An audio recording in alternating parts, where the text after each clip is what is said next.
ويسر لي أمري واحلل عقدة من لساني يفقهوا قولي واسدد لساني واهد قلبي بحق محمد صلى الله عليه وسلم دستوركم يا أهل الدرك ويا أهل الباطل ويا أهل النوبة ويا أهل الحل والعقد.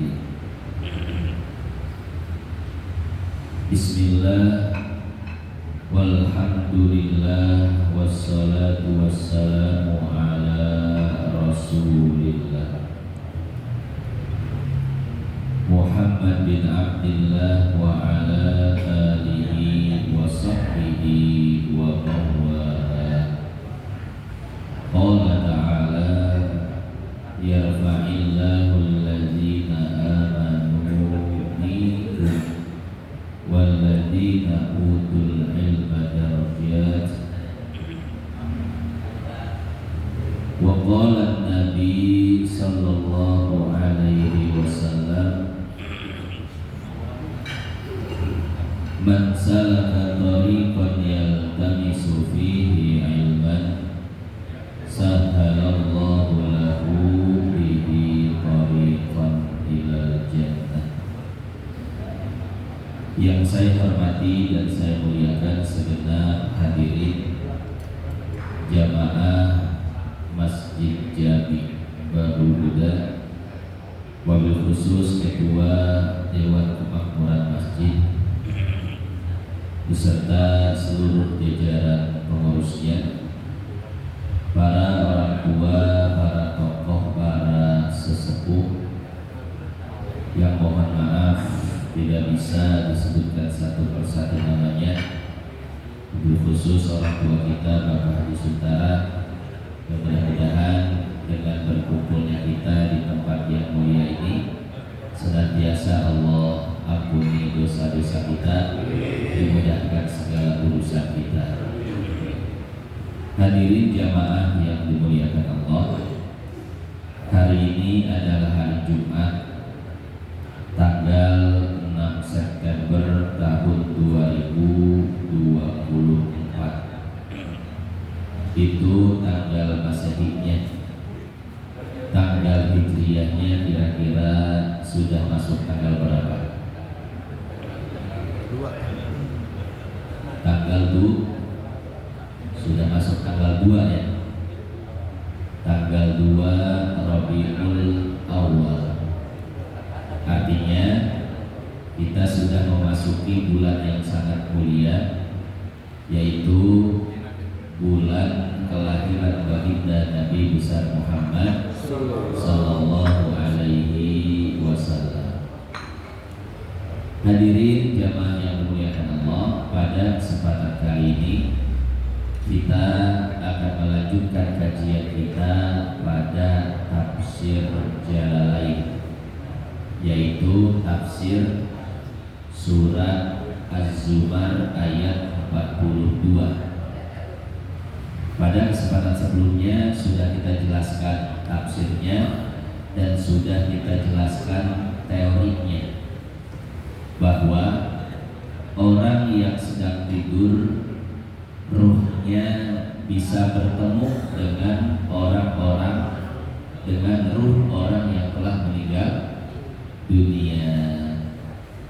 Nah, sekarang kita akan menceritakan bagaimana orang-orang yang masih hidup ruhnya itu bisa bertemu dengan orang-orang yang sudah wafat. Namun karena sudah masuk bulan Maulid, maka kita akan menceritakan orang-orang yang bertemu dengan Nabi Sallallahu Alaihi Wasallam di dalam mimpinya, ya. Dan insya Allah setelah ini atau mungkin pada kajian berikutnya kita akan menceritakan pertemuan orang yang tidur ruhnya secara umum bertemu dengan ruh orang-orang yang telah meninggal dunia. Tapi pada kesempatan kali ini kita akan menceritakan khusus orang-orang yang bertemu dengan Nabi Shallallahu Alaihi Wasallam di dalam mimpinya. Ya. Kitab yang saya baca itu kitab Hatta La Tuhram min Ru'yatin Nabi Sallallahu Alaihi Wasallam. Artinya agar engkau tidak diharamkan untuk melihat Nabi Sallallahu Alaihi Wasallam di dalam mimpi. Karena ada ulama Wahabi yang mengatakan bahwasanya tidak mungkin melihat Rasulullah Shallallahu Alaihi Wasallam di dalam mimpi. Jadi dia mengingkari bisa melihat Rasul di dalam mimpi. Bahkan dia pernah mengatakan seperti ini, saya telah berdakwah selama 40 tahun, tapi selama itu pula saya tidak pernah bermimpi melihat Nabi. Maka melihat Nabi di dalam mimpi itu adalah sesuatu yang bohong, sesuatu yang bid'ah.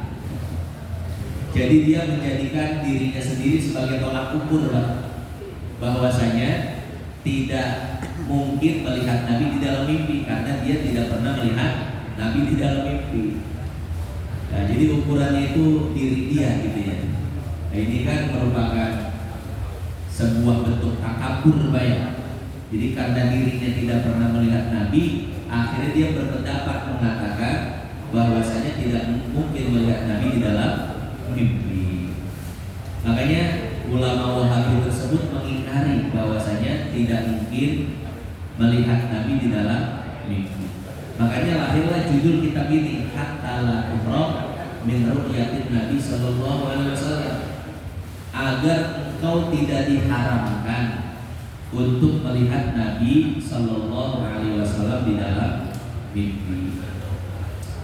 Kitab ini dikarang oleh seorang sayyid, seorang syarif, yaitu keturunan baginda Nabi besar Muhammad Sallallahu Alaihi Wasallam yang bernama As-Sayyid Dr.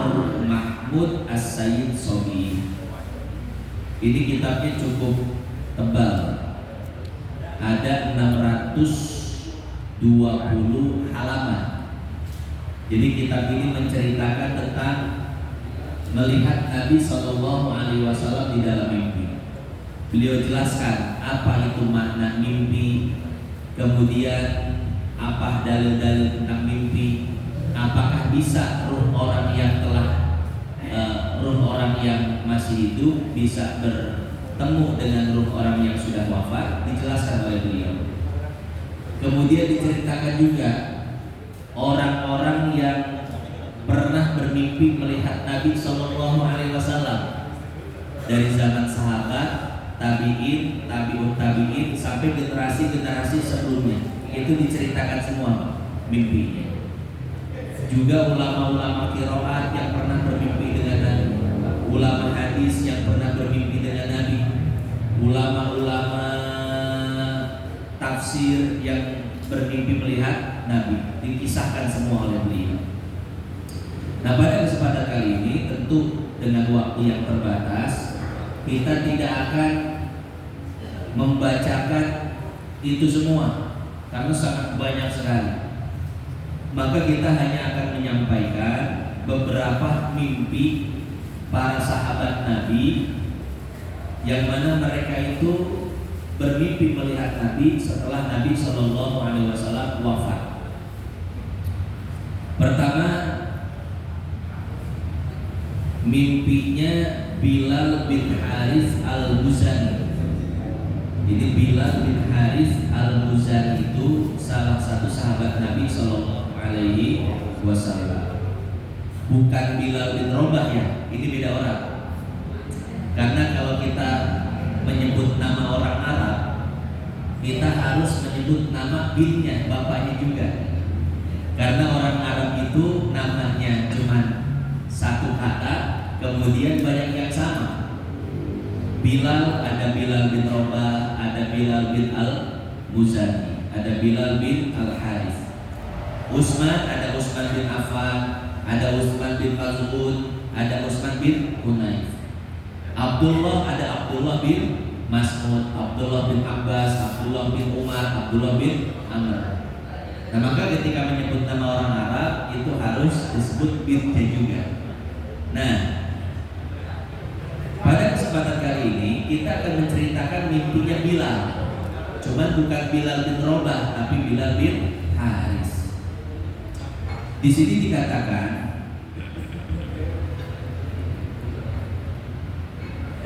Iqrarul Faruq Umar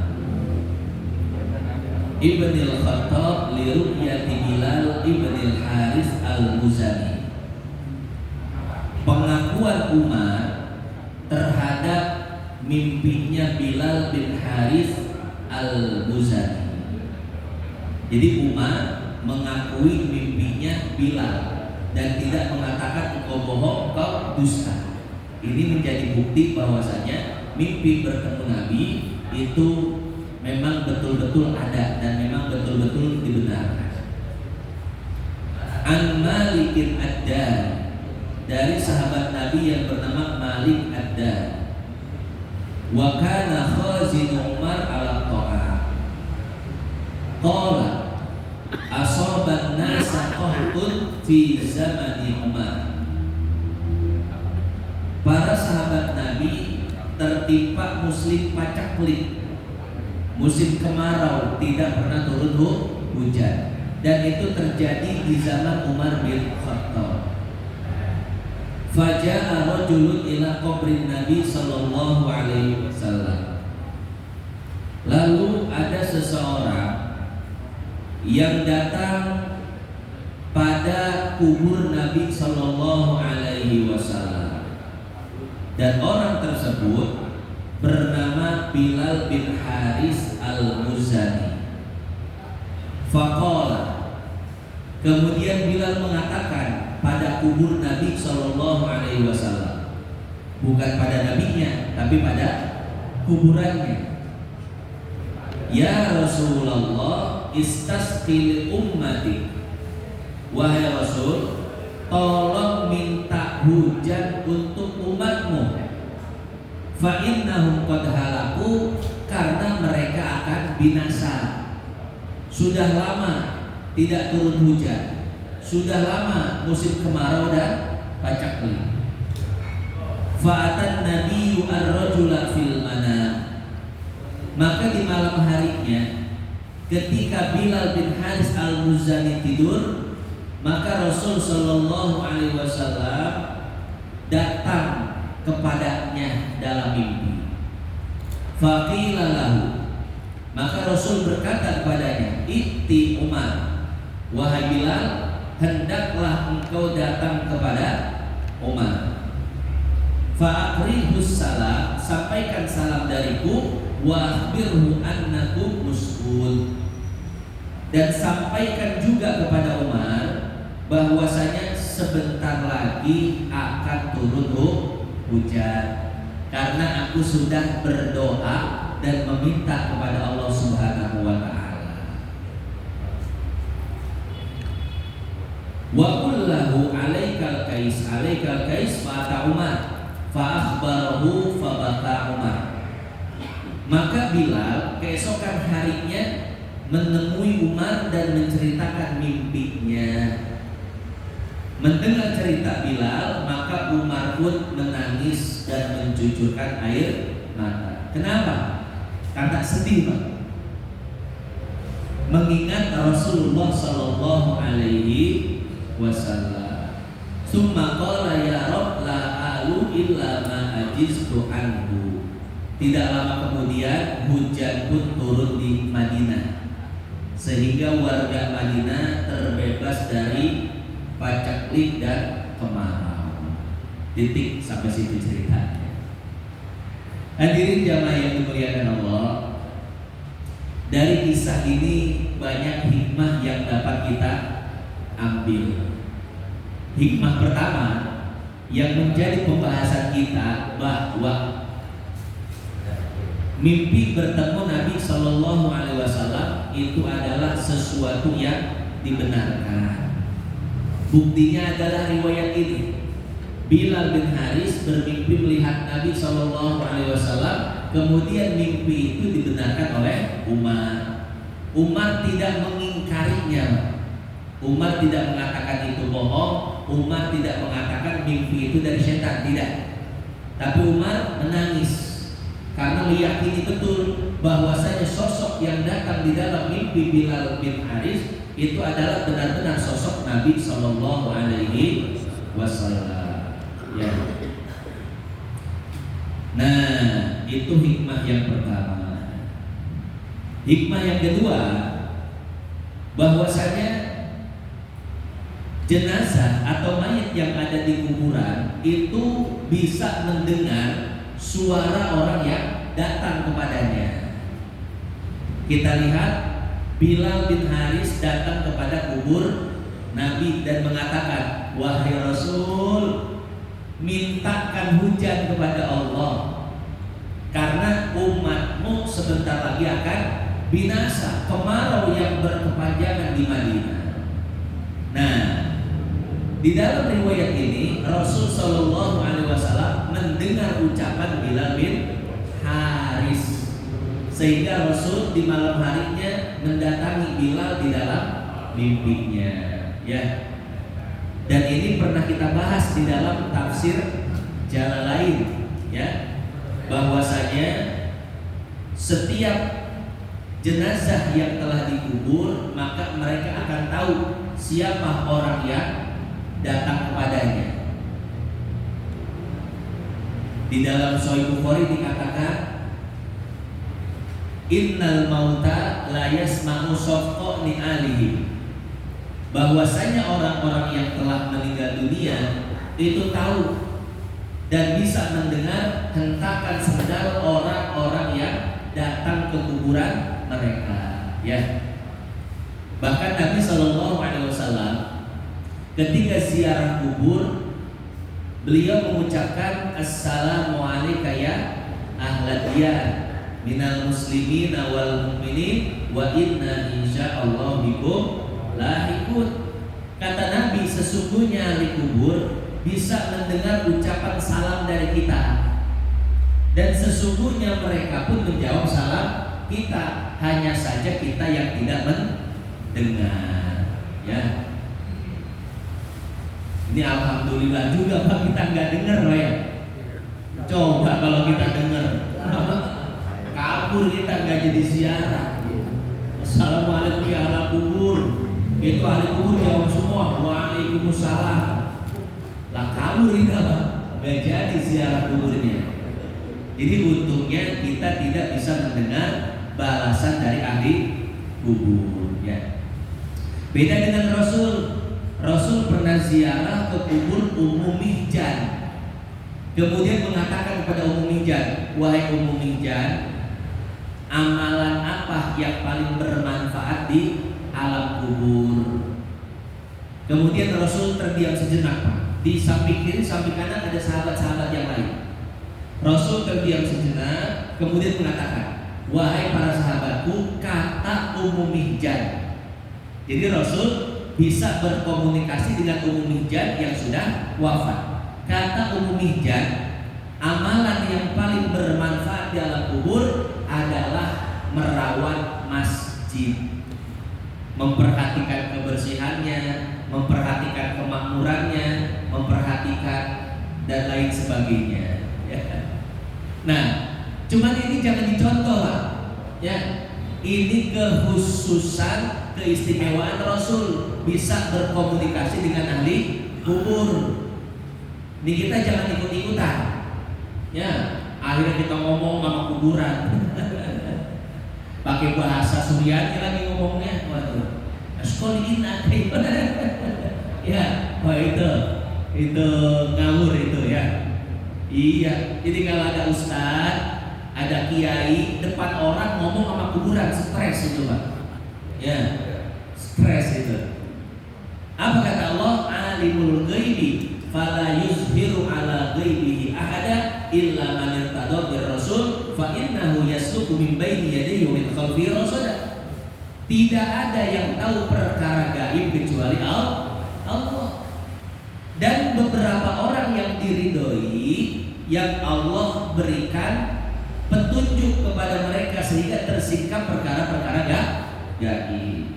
Jadi memang betul ada sebagian orang yang bisa berbicara dengan ahli kubur, yang bisa komunikasi. Itu pun orang-orang yang diridhoi oleh Allah, seperti para nabi, para rasul, para wali. Ya, kalau nabi terang-terangan depan sahabatnya tadi, nabi. Ya, kalau para wali bisa seperti itu biasanya tidak diceritakan pada siapapun, Pak. Rahasia. Karena salah satu pantangan wali itu adalah menceritakan karomahnya sendiri. Apa kata Allah? Fala tuzakku anfusakum. Janganlah kalian mensucikan diri kalian sendiri. Kalau sampai para wali menceritakan karomah, berarti dia mensucikan dirinya sendiri, ingin dianggap suci oleh orang. Dan itu pantangan untuk para wali. Makanya tidak ada para wali yang menceritakan keistimewaannya sendiri, yang menceritakan karomahnya sendiri. Bahkan ngaku-ngaku jadi wali, nggak ada. Itu pantangan untuk para wali mengaku-ngaku sebagai wali. Jadi kalau ada orang ngaku wali, pasti dia bukan wali. Kalau udah ngaku itu pasti bukan wali. Ya. Nah, jadi seperti itu, ya. Jadi kalau ada orang ngaku bisa komunikasi dengan ahli kubur, bisa manggil Jibril, marah-marahin munkar nakir, sakti banget ya, sakti ngebohongin ya. Nah, jadi seperti itu ya. Jadi perkara-perkara seperti itu, kalau memang kita tahu, jangan dikasih tahu siapa-siapa, itu konsumsi pribadi aja, ya. Nah, itu yang kedua, ya, bahwasanya ahli kubur mendengar ucapan orang yang ziarah kubur, yang datang ke kuburnya. Seperti Bilal bin Haris yang mengatakan kepada Nabi, wahai Nabi, mintakan hujan kepada Allah karena umatmu akan binasa. Akhirnya di malam harinya Rasul datang di dalam mimpinya dan menyampaikan pesan, tolong sampaikan kepada umat besok akan turun hujan. Nah, jadi seperti itu, ya. Ini mimpi yang pertama. Mimpi yang kedua dialami oleh Sayyidina Utsman bin Affan. Utsman bin Affan itu gelarnya Dzun-Nurain. Dzu artinya orang yang memiliki, An-Nuraini dua cahaya. Jadi Utsman bin Affan diberi gelar orang yang memiliki dua cahaya. Kenapa diberi gelar seperti itu? Karena beliau itu menikahi dua anak Rasul. Pertama Sayyidah Ruqayyah dan yang kedua Sayyidah Ummu Kulsum.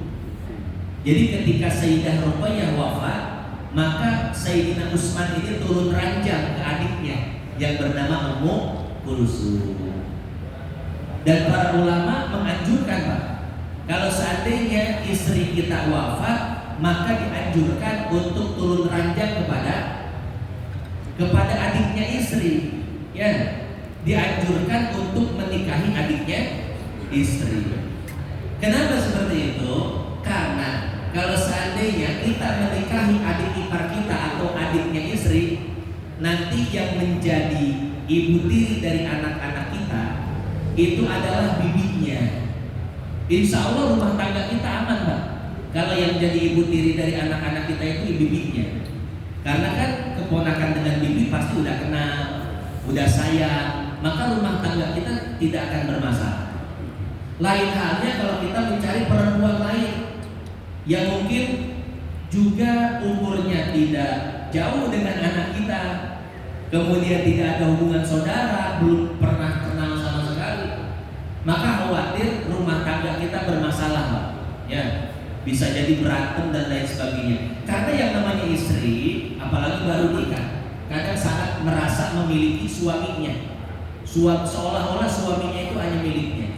Begitu pula dengan anak merasa bapaknya itu ayahnya miliknya, ayahnya berebutan, Pak. Maka dikhawatirkan ada masalah di dalam rumah tangga kita. Khawatirnya rumah tangga kita kayak rumah tangga Indosiar. Ya, waduh, ibu tiri yang galak sama anaknya. Akhirnya yang diputer lagunya Rosa terus, aku menangis. Ya, iya. Makanya para ulama menganjurkan turun ranjang. Kalau seandainya istri sudah wafat, maka nikahi saudara terdekat istri kita. Siapa lagi kalau bukan adik ipar kita? Pak Ustadz, stok udah habis. Istri itu bontot, nggak punya adik ipar. Bagaimana? Ya sudah, cari saudara istri yang dekat. Seperti misalkan keponakan istri. Jadi kalau istri wafat, maka cari keponakan istri, nikahi. Ini pernah dilakukan oleh Sayyidina Ali bin Abi Thalib. Ketika Sayyidah Fatimah wafat, maka Sayyidina Ali itu menikah dengan keponakannya Sayyidah Fatimah, yaitu Sayyidah Umamah. Jadi Sayyidah Umamah ini anak dari Sayyidah Asma binti Abu Bakar. Jadi Sayyidah Fatimah, Zainab Umamah ini anak dari Zainab. Zainab ini merupakan kakak perempuannya Fatimah.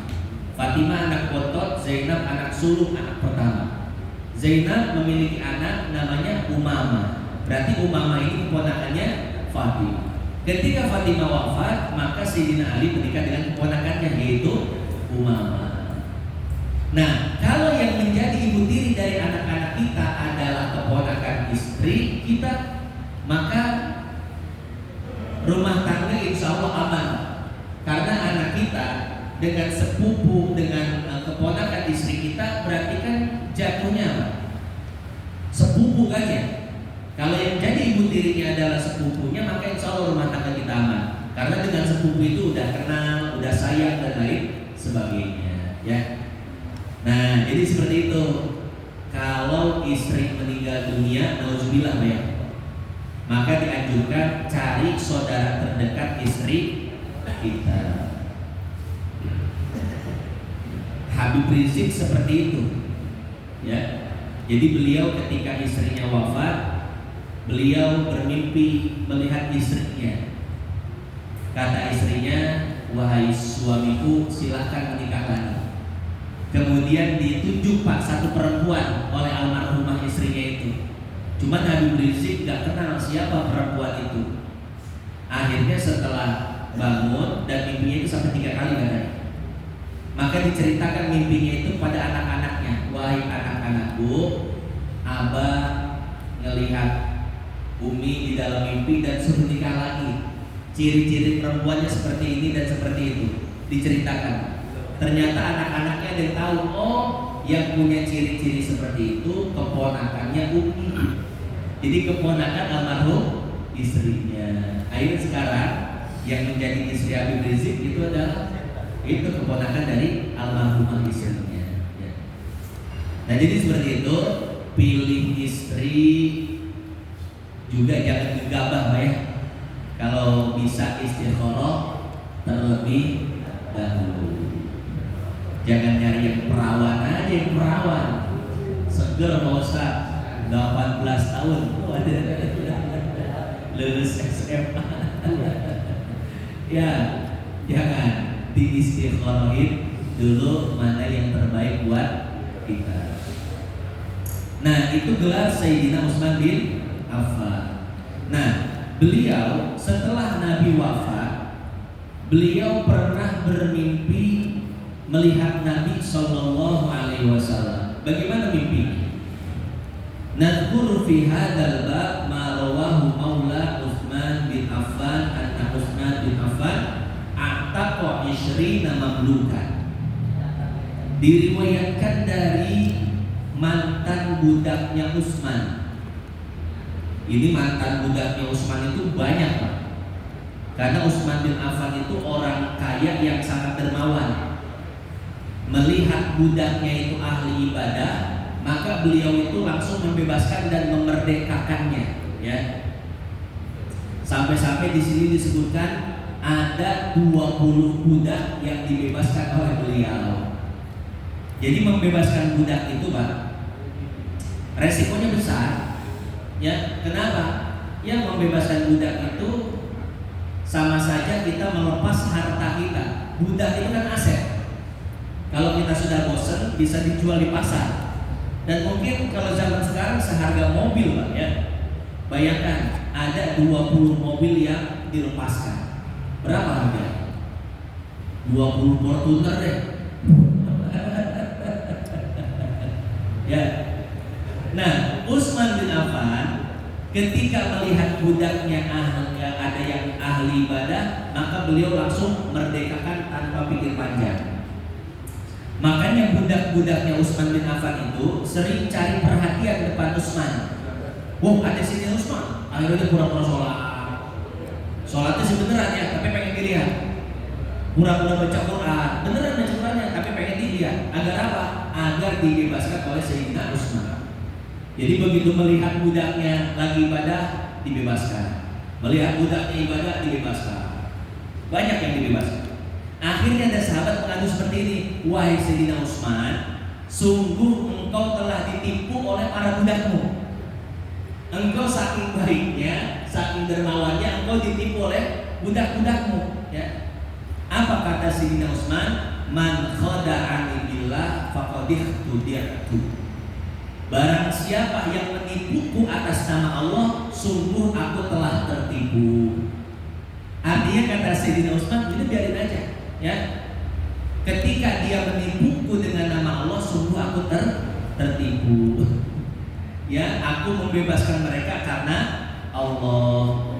Itu urusan mereka nipu, itu urusan mereka dengan Allah deh.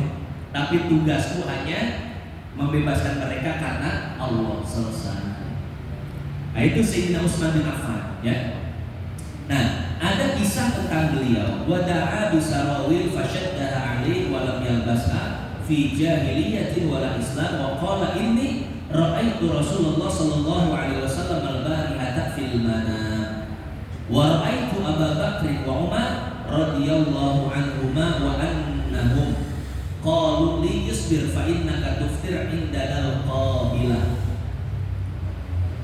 Jadi di masa pemerintahan Sayyidina Utsman, negara itu kacau, banyak pemberontak-pemberontak yang ingin membunuh Sayyidina Utsman. Sampai-sampai ketika itu istana negara, ya, yang ditempati oleh Sayyidina Utsman itu dikepung oleh para pendemo. Sebagian hanya sekedar ingin mendemo, tapi ternyata di dalam demo itu disusupi oleh orang-orang munafik yang akan membunuh Sayyidina Utsman. Di depan istana negara, di depan rumah Sayyidina Utsman, rakyat demo. Kemudian ada beberapa orang yang masuk lewat pintu belakang rumah Sayyidina Utsman dan mencari Sayyidina Utsman, akan dibunuh, akan ditusuk. Ya. Nah, ketika itu sahabat-sahabat Nabi siap siaga menjaga Sayyidina Utsman. Salah satunya adalah Sayyidina Hasan dan Sayyidina Husain, cucu Nabi SAW. Mereka berdua sudah memakai baju perang udah siap, ingin melindungi Sayyidina Utsman agar tidak dibunuh. Maka ketika keduanya mencari Sayyidina Utsman, ternyata Sayyidina Utsman sedang berada di satu ruangan dan sedang membaca Al-Quran. Kemudian Sayyidina Utsman bertanya, wahai cucu Nabi, ada apa kalian berdua datang kepadaku? Maka kata Sayyidina Hasan, Sayyidina Husain, wahai Amirul Mukminin, kami berdua akan melindungimu sampai mati. Apa kata Sayyidina Utsman? Wahai cucu Nabi, tidak usah dijaga. Loh, emang kenapa? Semalam saya bermimpi melihat Nabi bahwa nanti maghrib ini, kata Nabi, Utsman, kita buka puasa bersama ya. Utsman, kita buka puasa bersama. Jadi ketika itu Sayyidina Utsman lagi puasa. Di dalam mimpi, Utsman, besok maghribnya engkau sama saya buka puasa bersama. Akhirnya Sayyidina Hasan dan Sayyidina Husain langsung pergi, Pak. Paham bahwa memang hari itu Sayyidina Utsman sudah ditakdirkan akan terbunuh dan ruhnya itu sudah ditunggu oleh Rasulullah Shallallahu Alaihi Wasallam. Ya, makanya kata Sayyidina Utsman, gak usah dijaga karena memang sore ini saya sudah ditunggu oleh Rasulullah Shallallahu Alaihi Wasallam.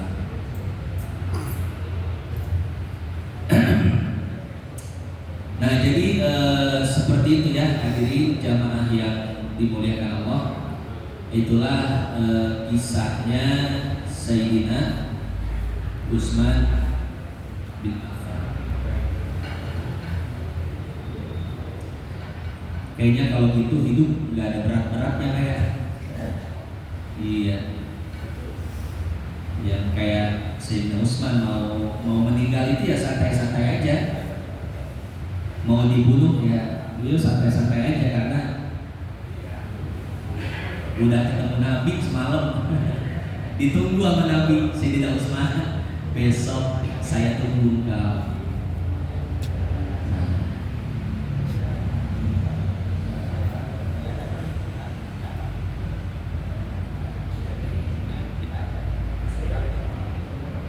Hadirin jamaah yang dimuliakan Allah, itu saja yang dapat saya sampaikan. Sebetulnya